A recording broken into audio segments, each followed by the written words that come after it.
পছন্দ করি না। তোমার আর আমার ভালোবাসার মাঝখানে সেলফোন আসবে কেন? এই হচ্ছে তো আসল রূপ।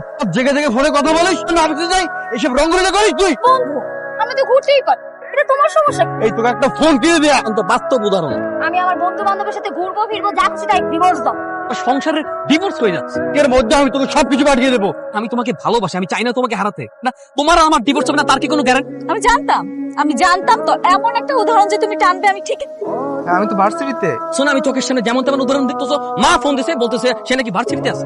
দেখো, ঝগড়া করো না আমার সাথে রাস্তায়, চলো বাসায় যাই। চলো।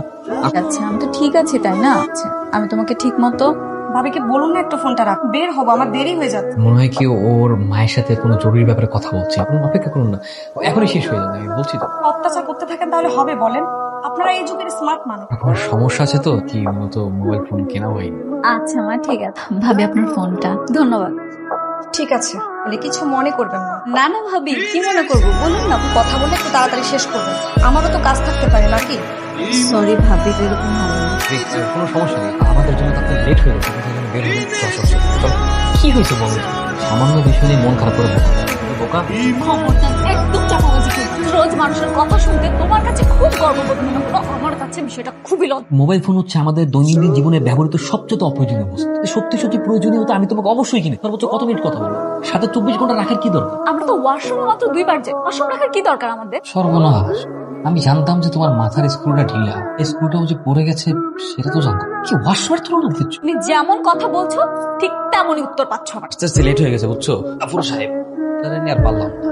আজটা পর্যন্ত বললাম সেই প্রজেক্টে কোনো ভুল ছিল না, কোনো কারেকশন ছিল না। সেম প্রজেক্ট, তার নাকি তোমাকে আবার পাগল হয়ে গেছে। কিন্তু খাবার গরম। রান্না করিনি, খাবার না। রান্না করো নাই মানে? বাজার নাই তার জন্য রান্না করো নাই? তো সেটা আমাকে তুমি বলবা না যে বাজার নাই? আমি তো অফিস থেকে আসার সময় নিয়ে আসতে পারতাম। এমনি রান্না করিনি, আমার ভালো লাগতেছিল না এই জন্য।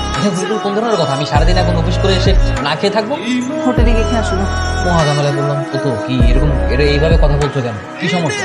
আমাকে না বললে তো তাকে বলবো। বুঝো না, তুমি বুঝো না কি সমস্যা? পাশের বাসার ভাবির কাছে আমার এতগুলো কথা শুনতে হয়, এগুলো তো ভালো লাগে না আমার। আজকে উনি আমাকে অনেকগুলো কথা শুনেছে। সে কেন কথা শোনাবে? ফোন দিছে দেখে পাশের বাসার ভাবি একেবারে যন্ত্রণা অতিষ্ঠ হয়ে গেছে। উনি আমাকে এতগুলো কথা নিজের খেয়ে নিজের পরে আরেকজনের কথা কেন শুনবো আমি? তো এই ব্যাপার। শুধু বুঝলে হবে না, আজকের মধ্যে আমি সমাধান চাই না, কিন্তু ব্যাগপত্র গুছায় বাপের বাড়ি। আচ্ছা ঠিক আছে, কোথাও যেতে হবে না। পরশুর ভিতরে যদি ফ্রি হই আমি ছোটটা মোবাইল ফোন কিনে দেবো তোমাকে। সত্যি মোবাইল কিনবো? হ্যাঁ সত্যি। খাবারের ব্যবস্থা করো। যাচ্ছি। এই কোম্পানির ফোন প্রোটন কোম্পানি আছে, দামও কত দেয়? অবশেষে যা চাইছো তা পাইছো, এবার তো খুশি। এখন কথা বলবা কিভাবে? সিম কার্ড তো নাই। আমি আবার তো তোমার আমি সিম কিনে দিই। তুমি আনছো, এনে দিই তোমার সিম কিনে দিই। না সিম আছে আপাতত, এটি ফোন ছিল না, শুধু সিম ছিল। সিম ছিল দেখি তো এখন কাজে লাগতেছে তাই না? আমাকে আইফোনটা কিনে দিলে কি এমন করতে দিতাম টাকা? আইফোন কিনে দিলে অনেক সমস্যা আছে, কারণ আইফোন একটা স্মার্টফোন, এই স্মার্টফোন ইউজ করা যাবে না। ভাবির ফোন দিয়ে তোমার মার সাথে কথা বলতে না হয়, ফোন কিনে দিচ্ছে। স্মার্টফোন কিনে যাওয়ার টিকটক চালাবা, ফেসবুক চালাবা, মেসেঞ্জার এইসব চলবে না। আবদার করছো, আবদার মিটাইছি। আর না, চলো। আমি কিন্তু খুশি হয়েছি, একটা ফোন তো পাইছি। আমার উচিত হয়নি এত রুড হওয়া। এবার সব সমস্যা শেষ। অনেক খুশি, নিজের ফোন দিয়ে নিজেই কথা বলতে। দেখি ফোন ডাউন করো। কে কল দিল দেখি? দেখি না, ধরা লাগবে না। লাগবে না। দেখি কার নাম্বার, ডিস্টার্ব লেখা কে? বললাম তো ধরা লাগবে না, বাদ দাও। চাপ লেখা কেটে দিই। এটা কলটা ধরতে বলছি, কলটা ধরো। আর ধরছি তো। আমি শুনবো। কে? লো, আমি তোমার পিছু কখনোই ছাড়বো না। আমি প্রতিদিন সকালে একবার করে হলেও তোমার নাম্বারে। আপনি কল করেছেন কেন? সুন্দর কণ্ঠ তোমার, ভয়েসটা আমার কানে আসে, প্রাণটা জুড়িয়ে গেল। কিন্তু তোমার এই কণ্ঠটা কোথায় হারিয়ে গেছিল প্রিয়তম? এই কল করছো কেন? তুমি দেখলে নাকি আজে বাজে কথা বলতেছিল, এই জন্যই কলটা কেটে দিচ্ছি। তো তোমার কি কোনো আজে বাজে কথা? ও তো এই লোকের সাথে তোমার কি সম্পর্ক? ওনার সাথে আমার কোনো সম্পর্ক নেই, সিটির বড় ভাই ছিল। এই বড় ভাই বিরক্ত করে। ভাই কি জানে না যে তোমার বিয়ে হয়ে গেছে? সেভ করে রেখে এখনো কল দিয়ে যাচ্ছে কেন? কি করে বলবো বলো? বুঝলাম, এই মোবাইল ফোন হচ্ছে নানান ধরনের ঝামেলার মূল উৎস। যে ফোন আনতে আনতে নতুন করে এক হুটকো ঝামেলা হুটকো উঠো। তুমি নতুন একটা সিম কিনে নিয়ে আসো, আমি ওইটাই ইউজ করবো। কেন নতুন সিম ইউজ করবে? এটাই যে এই লোক ছাড়াও তোমাকে আর কে কে কল? রিয়াক্ট করার কি আছে? তুমি কথা বলো। হ্যালো হ্যালো, এই তুমি কি তার সাথে কথা বলছিলাম? ওনার কাছে ফোনটা দাও, আমি ওনার সাথে একটু কথা বলবো। যা বলো আমাকে। আমি তোমার সাথে কি কথা বলতে? হ্যাঁ শেষবারের মতো বলছি, আপনি আমার আর যদি কল দিয়েছো আমি কিন্তু আপনার এগেইনস্টে স্টেপ নেব। তুমি বলেছিলে তোমাকে বিরক্ত করতে। হ্যাঁ, আমাকে প্রপোজ করেছিল কিন্তু আমি রাজি হইনি। আমার বান্ধবীর কাছ থেকে আমার ছবি নিয়ে ওকে ব্ল্যাকমেল করার অনেকবার ট্রাই করে। তো কথা আমাকে আগে বলো নাই কেন? কেন লোক? আমি তো সিমটা বন্ধ করে রেখেছিলাম, কিন্তু এখন তো। নাম কি লোকের? জাফর। সব জাফরে কি শয়তানের হাড্ডি নাই? হ্যাঁ, এক ছিল মীর জাফর, আমার অফিসের বস হারামজাদা জাফর, আর তোমার এই বিরক্ত করতো। আর সিম আজকে থেকে আমার কাছে। কি রে ভাই, ওর ফোনটা তোর কাছে কেন? আর কল করেছিস? হ্যাঁ, তুই তাকে বন্ধ কর। আমাকে একটু বলো যে তোমার বইয়ের পার্সোনাল ফোনটা তোমার কাছে কেন? নতুন ফোন কিনতে না কিনতে ঝগড়া শুরু করে দিল। বললেন না এটা বলতে পারছি। কি ব্যাপার? আপনার বাবাকে ফোন কিনে দিলাম না? ভার্সিটি থাকতে কোন ছেলে বিরক্ত করতো, and সেই ছেলে প্রতিনিয়ত ফোন দিয়েই যাচ্ছে সিম অন করার পর থেকে। আমি কি করবো? চমৎকার।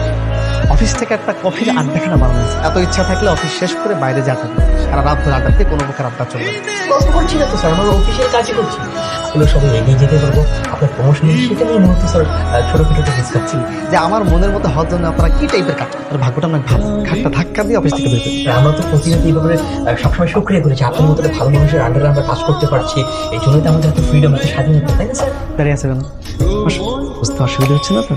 না স্যার, অসুবিধা হলে আমাকে বলবে, মেসেজ করো। এরকম সবসময় পিছনে লেগে থাকার স্বভাব কেন? হ্যাঁ, সবসময় একটা সুযোগে থাকে। এটা প্রমাণ করতে ব্যস্ত থাকে যে উনি আমাদের বস। কি করবো বলেন? গিয়ে তারপরে ফোনে কথা বলি, তোরে যা আসে সবকিছু বলে বকাবকি শুরু, দেখবেন যে স্যার এসে আবার আমাদের বকাবকি শুরু করছে। হ্যাঁ, বাইরে গিয়ে গালাগাল করতে হবে। রে ভাই, তোমার সমস্যা কি বলো তো? আমি তোমার বউর ফোন দিই, তোমার না। তুমি ফোন রিসিভ করো না। ফোন করার জন্য আমি অনেক চেষ্টা করেছি। শোন আরে শালা, মানে তুই আমার বউকে ভার্সিটিতে বিরক্ত না কেন? শোন, আমার কথা শোনো। আমি তোমার বউর সাথে একটু কথা বলি, বুঝতে পারছো? কি হয়েছে সোহেল ভাই? সবকিছু ঠিকঠাক আছে? আপনি কি বুঝলেন না যে আমার ওয়াইফ ডিস্টার্ব করে? ওয়াইফকে যে ডিস্টার্ব করে তার নাম ছিল জাফর।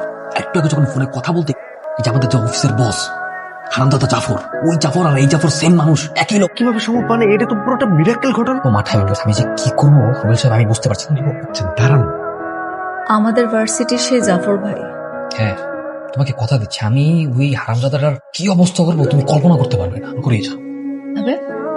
এরা, তুমি এক কাজ করো, যত ফ্রেন্ড সার্কেল আছে সবাইকে কল করো। ওরা তো অবশ্যই বিভিন্ন জেলার মানুষজন, তখন প্রত্যেকটা জেলায় জেলায় মামলার হাজিরা দিতে দিতে একদম পুরো হয়রান হয়ে যাবে। এটাই ভালো বুদ্ধি। ফ্রেন্ডদের ফোন করবো, ফোন করে বলবো ওর বিরুদ্ধে ইপটেকন, খুন সব মামলা করবে। কারণ কি বড় বড় মামলার তদন্ত হবে, তো ছোট ছোট মামলা করতে হবে। ছোট মামলা কিরকম? ছোট ছোট চুরির মামলা, এই ধরো কারো স্যান্ডেল চুরি, মানে দান বাক্সের চুরি, এইসব ছোট ছোট চুরির মামলা ওকে ফার্স্টের বারান্দায় দৌড় খেতে খেতে পুরো পাগল হয়ে যায়, অতিষ্ঠ। অনেক কষ্ট দিয়েছে, আমি এবার ওকে নাকে খড় দিয়ে ঘুরাবো। কি শুরু করছো তোমরা? শুরু করছো তোমরা, যা ছাড়াই শুরু করছো। জন্য প্রত্যেকটা দিন আমি এমডি স্যারের কাছে প্রকাশ শুনছি। ভাই, আমরা আমাদের কাজটা ভালো মতো কোন ফাইলটা আগে রেডি করতে হবে, যাতে আপনি মিস্টেক করি। আমি মিস্টেক করছি। আর শেষে পকেট ভর্তি করে স্যালারি সব আমি নিয়ে যাই, তোমার নাও না? আপনি এখন থেকে প্রজেক্টগুলো ডেলিভারি সেটা মিস্টেক। মিস্টার জাফর প্রামাণিক বলছেন? হ্যাঁ বলছি। আপনি কে বলছেন? আমি গুলশান থানার এসআই ওয়াসিম বাশার বলছিলাম। ঠিক আছে, জি স্যার বলেন। আপনার নামে একটা মামলা আছে, আপনি দ্রুত থানা যোগাযোগ করুন। বলছে স্যার, আমার নামে কে মামলা করবে? স্যার স্যার আমি তো নিরীহ মানুষ। কি করেন নাই সেটা থানায় আসলে জানতে পারবেন। আপনি দ্রুত থানা চলে আসুন। কোনো সমস্যা? না, হয়েছে কি, আমার নামে কে নাকি থানায় মামলা করেছে। আচ্ছা বলো তো, আমি একজন নিরপরাধ মানুষ, আমার নামে কে মামলা করবে? স্যার আমি বলি কি স্যার, ভাই যান থানায় গিয়ে তাদের সাথে দেখা করেন, তাহলে কিন্তু কেসটা বড় হওয়ার আগে ব্যাপারটা মিটপাট করা যাবে। কোর্টে চালান করা হয় স্যার, আপনার দৌড়াদৌড়ি করতে করতে পুরো জীবন শেষ হয়ে যাবে। কাজ করো না, আমার সাথে একটু থানায় চলো না। কি বলছেন স্যার? থানায় আমি যাবো? মোকদ্দমা এইসব অনেক ভাবে দিয়েছেন, আমাদের তো প্রজেক্টের কাজ আছে। তুমি কাজ দিয়ে পড়ে আছো, এদিকে আমার ভয়ে গলা শুকিয়ে যাচ্ছে। তুমি কাজ দিয়ে পড়ে আছো, একটু থানায় নিয়ে যাই। হ্যাঁ আসো। জি, আসসালামু আলাইকুম। ওয়ালাইকুম আসসালাম। কারা? স্যার এই তো সেই জাফর, যেই জাফরকে পুলিশ খুঁজছে, সেই যাত্রীতে আমি আসছি। তো জাফর সাহেব, জি স্যার। গত 19 অক্টোবর রাজশাহী স্টেশন থেকে বসুদেব নামে একজনের ফোন চুরি করেছেন। ফোনটা কোথায়? কি বলছেন স্যার? আমি একদম জেন্টলম্যান স্যার, আমি একটা অফিসার। এই স্যার দেখি কি আপনার চোর মনে হয়? স্যার বাসুদেবকে। তোর কখনো কারো নাম জেনে চুরি করে? স্টেটমেন্ট দেন।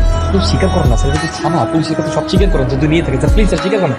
আচ্ছা, বাদীর সাথে ঝামেলা মিটায় ফেলে তাই কোর্টে চালান করে দিন। এর সাথে আমার কোনো সম্পৃক্ততা নেই। তাছাড়া আমি একজন জেন্টলম্যান এমপ্লয়ি। এই তুমি স্যারকে বলো, বলো না কেমন মানুষ বলো। হ্যাঁ স্যার, স্যার নিতান্তই অত্যন্ত ভালো মানুষ। পূর্বে কেমন মানুষ ছিলেন তা আমি জানি না। পুলিশকে শুধু সত্যি কথা বলতে তারপর আমি আপনারা থানায় রাজশাহী কোর্টে গিয়ে হাজিরা দিয়ে আসুন, সিগনেচার করুন। তাহলে আসেন। আসসালামু আলাইকুম। এই আসুন আসুন। লাস্ট স্টোরি তো অনেক ঝামেলা, আপনি চাইলেও সবসময় সত্যিটা বলতে পারবেন। দেখবেন কালকে থেকে ব্যাটার নামে আরো কেস করবে, আমরা কিন্তু সবাই ফেসে। কাজটা কিন্তু চালাক চতুর মানুষদেরকে দিয়ে করে, বুঝতে পেরেছো? আমি থানায় চলে আসতাম, আবার কষ্ট করে আপনি অফিসে। অফিসে চলে আসতো। ফেনী ছাগলনাইয়া থানায় সাকিব সিদ্দিকী নামে একজন ভদ্রলোকের আইফোন চুরি করেছে।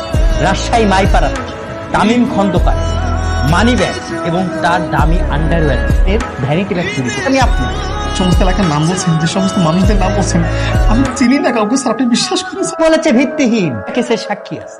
আর এইসব কথা আমাকে না বলে সুন্দর মতো কোর্টে। সমস্যা বা কোনো ঝামেলা হয়েছে? ঝামেলা হলে আমাকে বলতে পারেন স্যার, আমি আছি। তোমাকে ওনার সাথে আমি এখন পার্সোনাল কথা বলছি। যাও। আচ্ছা স্যার, আচ্ছা। ফাইজলামি করিস আমার সাথে? ফাইজলামি করিস আমার সাথে? দেখিনি কেউ কেউ দেখেনি আমরা। পুলিশ জনগণের বন্ধু। স্যার আজকে আমি আপনার ব্যাপারে একটা তথ্য জানার পর বেশ অবাক, এতগুলো চুরি একসাথে কিভাবে করল? গ্যাং আছে সারা বাংলাদেশে? আমাকে দেখে তোমার চোখ মনে হয়? যে আমাকে হুমকি দেয়, এটা পুলিশের কাছে বলে দিলি তো খেলাটা আরো জমে যাবে। এর বিপরীত হতে পারে, কারণ হাজারো জাফর সাহেব তো আমার অফিসের বস, সিনিয়র, চাকরিও চলে যেতে পারে, এতে কিন্তু ঝামেলা হবে। মামলা করেছে গরু চোরের। সাবাস, গ্রেট, এইটা একটা বুদ্ধিমানের কাজ করছে। ও এত ভাবাবে সময় নেই, যেটা বলেছি সেটা হবেই। কি ব্যাপার চলছে? বস আসসালামু আলাইকুম। ওয়ালাইকুম সালাম। ম্যাক্সিমাম সময় খালি পড়ে থাকে, দিতে হবে নাকি? ওই দেন, তাহলে আমি আপনাকে সত্যিটা সব বলতে পারি। তুমি জানো কি বলতে চাচ্ছিলে? সত্যিটাই বলতে হবে। তুমি কি বলতে চাও সেটা আমাকে খুলে বলো। অফিস আজকে বস ক্রাইম জোনে পরিণত হচ্ছে। ক্রাইম জোন রক্ষক, যে কিনা আমাদের গার্জিয়ান, যে কিনা দেখভাল ভালো মন্দ যা কিছু আছে সবকিছু মেনটেন করছে, ভক্ষক এর হাজিরা দিচ্ছে। থানায় কিসের হাজির? বস আবার যেন তেন চুরি নয়, শীতের চুরি, সুস্থ চুরি, সবাইকে জিজ্ঞাসাবাদ, হুমকি দামকি এবং নানাভাবে হয়রানি করছে। বাজে কথা বলা শুরু করছে, প্লিজ কিছুটা করুন। এইসব নোংরা কাজ করে বেড়াই, মানে চুরি ছাঁচড়ামি। তোটা কেন খুঁজে পাচ্ছেন? এটা ওরই কাজ। হ্যাঁ বস, 100% শিওর এটা ওনারই কাজ। আর ডেস্কে গিয়ে কাজ করো। জি বস, আমি আসি, আপনি যে কোনো প্রয়োজনে আমাকে ডাকবেন। ওর তুই শুধু একবার আয়, তোর যে আমি স্যার স্যার স্যার বস এসছে? হ্যাঁ, শুধু এসছেন? মিকি ফায়ার হয়ে আছে। বুঝতে পারবেন নাকি বস আপনাকে আপনার প্রমোশনের ব্যাপারে ডাকছেন। হ্যাঁ, আপনি দেরি করা উচিত, আপনি তাড়াতাড়ি যান। আসুন।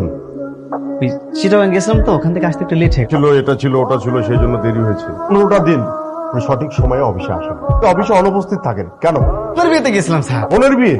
সবাইকে নিয়ে গত কিছুদিন আগে আপনার বোনের বিয়ের দাওয়াত খেয়ে আসলাম। এইটা আবার কোন? স্যার এটাও বোন, ওটা আপন বোন, এটা কাজিন। আমারই বাবার ছোট ছোট মেয়ের বিয়ে ছিল। তার আগে ওই যে স্যার সুন্নাতে খাত, আমার খালাতো বোনের সুন্নাতে খাত ছিল স্যার। আমি গিয়েছিলাম, আর এই বড় ছেলে হ্যাঁ আসবে, তাই আমি গিয়েছিলাম সুন্নাতে খাতে স্যার। খালাতো বোনের ষোলোতে খাত নাই গেছিল? জি স্যার, জি স্যার। নানান জায়গায় ঘুরে বেড়ান না চুরি করার জন্য। ও স্যার, আপনি চুরি করবো স্যার? অফিসে পুলিশ এসেছে, তথ্য দিয়ে গেছে আপনি মোবাইল চুরি। একটা রিজাইন লেটার লিখে দিন। এটা স্যার আপনি বসেন, আমি এখনই আসতেছি। নাম লেখেন না, জাফর পরামার। যাবো তো, একটু করে যদি ভেবে দেখতেন স্যার। একদম চুপ, একটাও কথা বলতেন না। সদর সাহেব, জি বস। এই স্যার পদে জয়েন করতে। Thank you so much sir, thank you so much. আপনাকে অনেক অনেক অনেক অনেক ধন্যবাদ। সরি, জাফর আপনাকে কি বললো সেটা কি আপনি শুনতে পান না? যাও। কি ব্যাপার, তুমি আমার সাথে তুই করে শুরু করলে কেন? আমি তোমার সিনিয়র না? কিসের সিনিয়র? অফিস লাইফে তুই আমার জীবনটা পুরো হেল করে ফেলাই। নিকাশ ভুলে যাও। হ্যাঁ, কিসে কিছু বাইরে হিসাব মানে কি করছি আমি? কি করছিস তুই? ভুলে করছিস এর কথা? তোর ভার্সিটির জুনিয়র যারা তুই প্রতিনিয়ত ডিস্টার্ব করতি, ফ্রিজিং করতি, তোর মায়ের তুই জানাই। এদের স্বামী যখন কল রিসিভ করতো, স্বামীর তুই অনেক উল্টা পাল্টা কথা বলতিস। কি বলস নাই? বল। আমি জানি এদের হাজবেন্ড আমি। ও সব আমার সাজানো না, তোল করাইস। এটা যদি তোর নামে আবার মামলা করাই, মামলা খাইতে খাইতে আমার জীবন একদম শেষ ভাই। আর আমার নামে মামলা করো না, তুমি আমার মাফ করে দাও ভাই। তুমি আমার মামলায় ফাঁসে দাও ভাই। আমি মামলায় শেষ হয়ে গেলাম ভাই। আমার মাপসা মনে ভাই, মাপসা মনে। মামলার বিষয়টা স্বীকার করা কি ঠিক হইলো? আরে বাদ দেন না ভাই, বলে দিছি মানে বলে দিছি, তো আবার কি আছে? আমি এক্সট্রিমলি সরি, তোমাকে বিরক্ত করবো না প্লিজ। ঠিক আছে, আপনার মনে থাকে কি কাজ করেছে যে তোমরা আমার উপরে এত বেশি বিরক্ত বলো তো?